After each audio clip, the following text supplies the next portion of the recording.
Salut à tous, j'aimerais revenir sur l'information de la journée qui est que Tesla va licencier donc 10% de ses effectifs. Donc si on devait remettre en perspective, ils sont actuellement 140 000 à peu près personnels, donc 10%, ça fera à peu près 14 000 personnes. Alors tu me diras par rapport à de très gros constructeurs, c'est très peu. Pareil, ils ont, je sais plus, c'est 3, 4, 5 usines, enfin, c'est assez minime par rapport à des grands constructeurs comme Toyota, Renault ou même Stellantis qui ont des dizaines donc d'usines dans le monde. Et clairement, je l'avais en fait déjà dit, donc ce sera cette information et direct en fait une analyse et comment ça va finir en fait sur les prochains mois, les prochaines années en fait pour Tesla, parce que concrètement, ça devient en fait une évidence qui est que j'avais déjà expliqué l'année dernière que déjà ça allait être une année plutôt noire pour Tesla. Une année noire, c'est-à-dire que Tesla depuis plusieurs années avait l'habitude donc d'augmenter ses volumes x2. On ne va pas parler forcément du chiffre d'affaires ou des bénéfices, mais x2. Et 1 million, finalement ils avaient attendu 2 millions et je crois que l'année dernière c'était 1,6 million, 1,8 million. Donc c'était plutôt assez décevant. Et normalement cette année, c'est pas moi qui l'ai inventé, il devait faire 4 millions de voitures. Au final, ça sera certainement un peu moins et c'est pas le modèle Y, donc grande autonomie propulsion, qui viendra malheureusement donc bah, essuyer toute la conjoncture, tous les problèmes et certaines excuses qui pourront se trouver, qui est que de toute façon le trimestre a été très mauvais, donc 10%, et donc ça sera des personnes essentiellement opérationnelles, ça ne va pas être des gens du service ou quoi que ce soit, ou comme Facebook a pu avoir ou quoi que ce soit, ça va être vraiment donc, des gens qui travaillent sur les usines. D'ailleurs, ça va aller même jusqu'à Austin, a priori, pour le Cybertruck. Donc concrètement, ce qui se passe, je l'avais déjà dit l'année dernière, on m'avait trouvé un petit peu négatif ou pessimiste en disant la mayonnaise ne prend pas. C'est-à-dire que même avec des aides énormes aux États-Unis, même parfois qu'il peut y avoir au Canada ou en Belgique, en Allemagne, tu vois bien que dès que les aides s'arrêtent, en Angleterre on n'en a pas trop entendu parler, mais en Allemagne, dès que les aides se sont arrêtées, ça a été une catastrophe. Et au-delà de ça, de toute manière, la voiture va redevenir un petit peu de luxe, un petit peu comme dans les années 60, c'est-à-dire que c'est un petit peu fini, non pas les petites voitures, parce qu'on voit bien qu'il y en a plein qui arrivent, il y a déjà la 208, il y a la R5 qui arrive, il y a la IC3, mais ça ne va pas être donné. On voit la IC3 avec ou sans bonus, c'est 23 500, 23 300, et elle est en haut du panier, en haute finition, avec même batterie, même moteur en LFP qui vient de Slovaquie, plutôt plastique. On a un véhicule donc à 27 000 euros quand même. Je tiens à rappeler qu'il y a à peu près 10 ans, pour ce type de taille de gabarit, on était pratiquement divisé par deux au niveau du prix. À pratiquement 27 000 euros, tu avais deux fois plus grand, quoi. On était plus près sur un 3008 ou en tout cas un C5. Aujourd'hui, c'est plus du tout le cas. Donc, comme je te dis, de 1, cette vidéo, j'avais dit voilà, la mayonnaise ne prend pas. De 2, les véhicules donc, vont devenir plutôt s'axer de luxe. Et Tesla en fait a décidé de faire le Cybertruck pour une raison donc plutôt politique. Et on voit bien qu'aujourd'hui, Tesla, il n'y a pas une intention en fait de faire des voitures pour démocratiser, mais comme d'ailleurs Tesla Riviera l'a très bien dit, qui est vraiment quelqu'un plutôt fanatique Tesla, quelqu'un qui est plutôt très très fan, moi je trouve dommage un petit peu comme Fisker, où eux ça s'est carrément cassé la gueule. Là on voit qu'on a un très fort ralentissement et qu'il n'y a pas une volonté en fait du constructeur de finalement développer un véhicule qui aurait été aux attentes uniquement de leurs objectifs, encore une fois. Parce que les 10 millions ou 20 millions de voitures sont en fait faux. C'est clairement, ils n'y arriveront pas. Et ce n'est pas en fait finalement la volonté. Donc il y avait les investisseurs D, c'était uniquement pour tromper un peu l'investisseur, l'actionnaire et puis l'éventuelle personne qui voudrait investir chez eux. Parce que, encore une fois, je ne suis même pas sûr aujourd'hui que la compacte se fasse. On voit bien que le robot taxi donc, sera présenté le 8 août, mais ne rentrera pas en production avant peut-être même 5 ans, et que de toute façon, même le FSD n'est pas tout à fait au point. Là où je suis, tout à l'heure, tu vois, j'ai pas eu de connexion avec la 4G, avec le premium, pendant pratiquement une demi-heure, ça ne marchait pas. Donc t'imagines un robot taxi qui marche pas parce qu'il y a un problème de réseau, c'est ça le problème. Aujourd'hui, c'est pas un problème de fiabilité par rapport à la batterie ou le moteur, mais on aurait un véhicule donc, qui serait stationnaire, qui serait immobilisé et qui fonctionnerait pas. J'ai plutôt le sentiment et l'impression que on est là en fait à travailler pour Tesla, très concrètement, parce que moi je n'avais rien contre, hein, c'est-à-dire que concrètement les données donc sont renvoyées entre guillemets à Tesla, et en fait on est là pour faire travailler les ordinateurs, les big data. Attends, je suis désolé, j'avais fermé la porte. Les big data et en fait remonter le maximum d'informations pour Tesla pour faire quelque chose au point qui est la finalité d'aller sur Mars. Voilà, a priori, j'invente rien.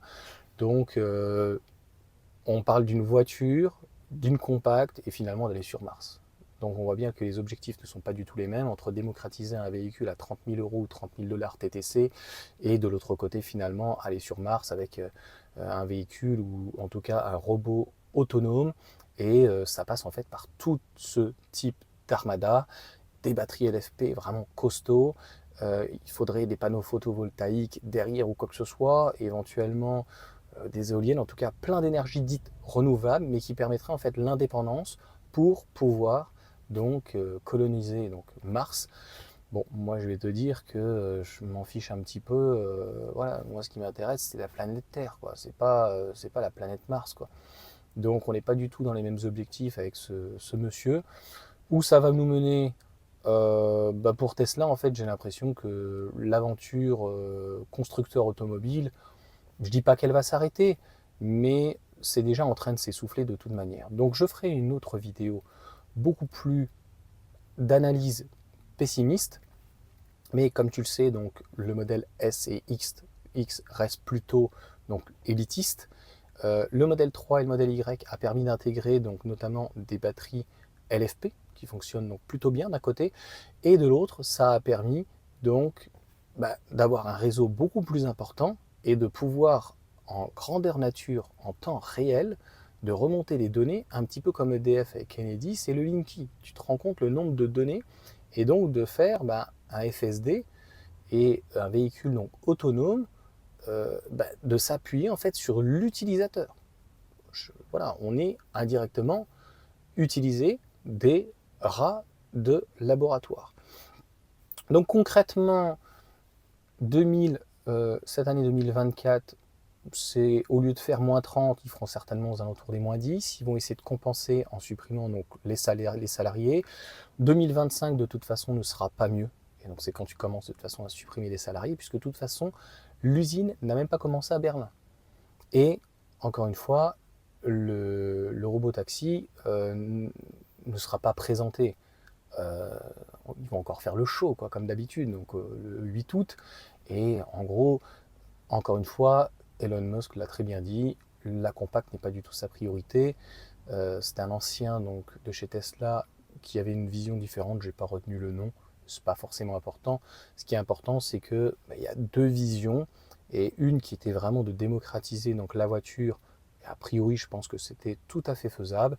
Et de l'autre côté, en fait, un Elon Musk qui est plutôt donc sur le développement de technologies au grand public pour pouvoir l'adapter. Bizarrement, c'est l'inverse qu'on fait, mais pour pouvoir l'adapter finalement à une vie martienne, si on peut dire, et de réduire donc ses coûts, et aussi d'augmenter la fiabilité et de vérifier au fait la fiabilité donc, de tous ces produits. C'est ça aussi, avant de se lancer donc sur ce projet qui pour moi n'a un petit peu ni queue ni tête d'aller sur Mars. Voilà, encore une fois, je ne sais pas si c'est pour en fait vider toutes les mines du monde pendant 50 ans juste pour un pseudo délire d'aller sur Mars.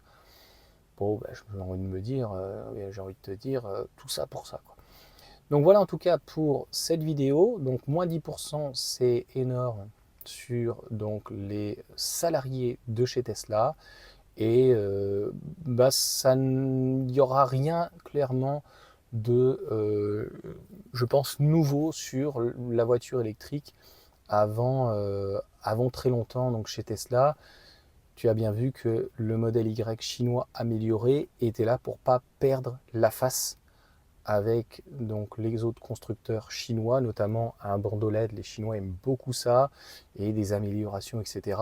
pour faire concurrence parce qu'ils ont tout de suite des véhicules très puissants. Tu as vu Xiaomi, mais même BYD, etc. Donc le but, c'était finalement de se remettre un petit peu au standard chinois.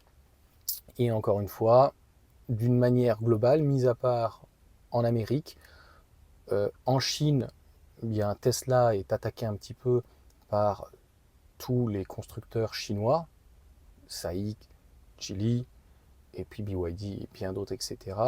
Et puis en Europe, donc attaqué aussi par tous les constructeurs historiques, le Scénic qui arrive, le 3008, tu as aussi l'Explorer, tu as l'ID4, enfin j'en oubliais pas, tellement qu'il y en a plein maintenant. Voilà. Et puis tout le groupe Volkswagen qui arrive et Stellantis qui arrive avec de nouveaux véhicules de 4,40 m, 4,50 m qui essayent quand même de gratter des parts. Et la dernière des choses, eh bien, ça sera vraiment la conclusion et malheureusement, c'est triste à dire, la voiture, d'une manière globale de toute manière, hein, ne t'attends pas si demain le thermique revenait, ça va coûter de toute façon une blinde avec donc des soi-disant biocarburants ou quoi que ce soit, e-fuel et on sera au moins à 2 voire plutôt 3 euros du litre. Et donc tout ça pour dire que il n'y en aura pas pour tout le monde.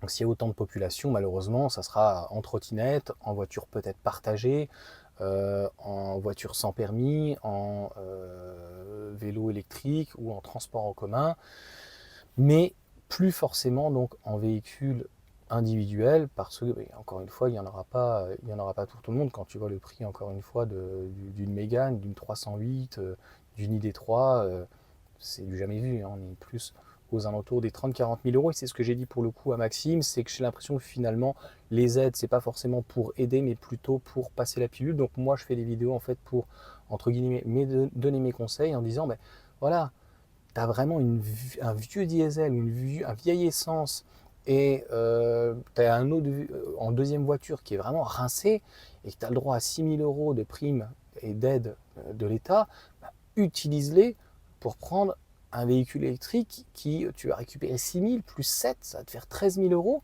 Bah, si tu prends à 27 000 euros une IC3, ça te fera 14 000 euros plus qu'à payer, et tu vas pouvoir la garder pendant 10 ans, donc tu prends un crédit même sur 10 ans, et tu vas pouvoir la lisser et l'amortir. En tout cas, c'est pour ça que je fais les vidéos, pour essayer de donner des conseils. Parce que moi, en fait, si tu veux, j'en ai un petit peu... Moi, dans ma situation, ça fait 10 ans que je fais attention.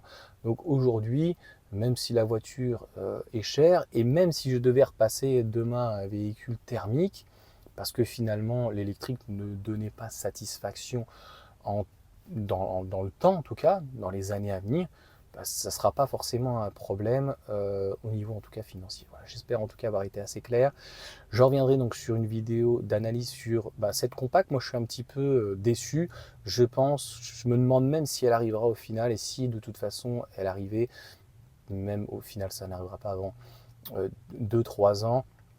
Et d'ici là, en fait, je ne sais pas si c'est une non-volonté ou finalement de se dire de toute façon on a déjà perdu puisque les Chinois et tous les autres constructeurs sont déjà en place. Donc Tesla est même déjà en retard par rapport à la Model 3 où ils étaient en avance et par rapport au Model Y où ils étaient en avance. Là, ils sont clairement, je pense qu'ils sont sur la compacte, ils arriveraient les derniers. Donc il ne resterait plus que le prix. Mais encore une fois, avec des scies, on va très très loin. Il n'y a même pas d'usine pour pouvoir donc construire ce véhicule-là. Et de toute façon, l'usine ne sera pas prête, je pense même avant 2026, si elle s'agrandit avec toutes les complexités et toutes les difficultés qu'aura Tesla.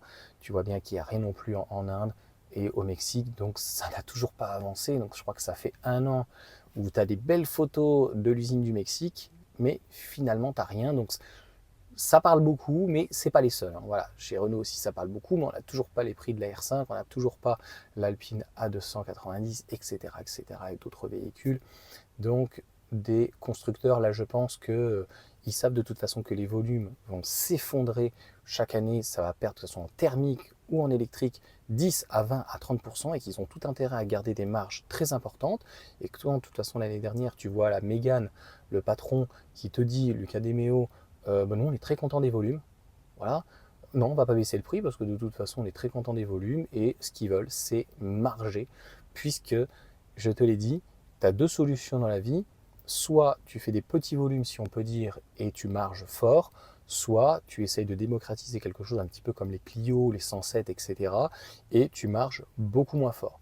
Mais tu vois bien qu'ils ont un petit peu abandonné donc, cette idée et ils te mettent le paquet. Tu as bien vu, une R5 aujourd'hui, donc une Clio moderne, ça va être aux alentours donc, des 30 000 euros. Et une fois que les aides, de toute façon, tout a une fin, eh bien, il ne faut pas s'attendre de toute façon à clairement que ça baisse. Et même si ça baissait de toute manière, déjà de 1, ils garderont, je pense, des marges assez importantes.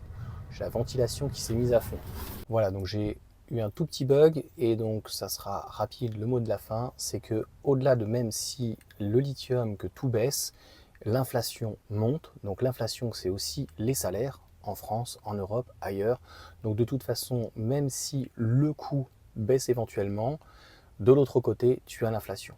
Donc si déjà on n'a pas trop d'augmentation, ça sera déjà une très bonne chose. Donc il ne faut pas s'attendre de toute façon à des miracles et à des baisses. Encore une fois, tu vois une IC3, c'est 23 000 euros. Tu vois de toute manière qui vient de Chine, la Dacia Spring. Donc on ne fera pas de toute manière de miracle à ce niveau-là. Allez, je vous laisse. Et puis dites-moi ce que vous en pensez. Mais au final, je suis assez pessimiste donc sur la compacte. Si elle arrivait, de toute façon, ça sera certainement avec le robotaxi. Donc, ça ne sera pas avant des mois, voire plutôt des années. Donc, je dirais que pour le moment, faut nexter, faut oublier, et puis vivre le présent et être sur donc ces 4 modèles qu'on a aujourd'hui en Europe. Sur ce, ciao.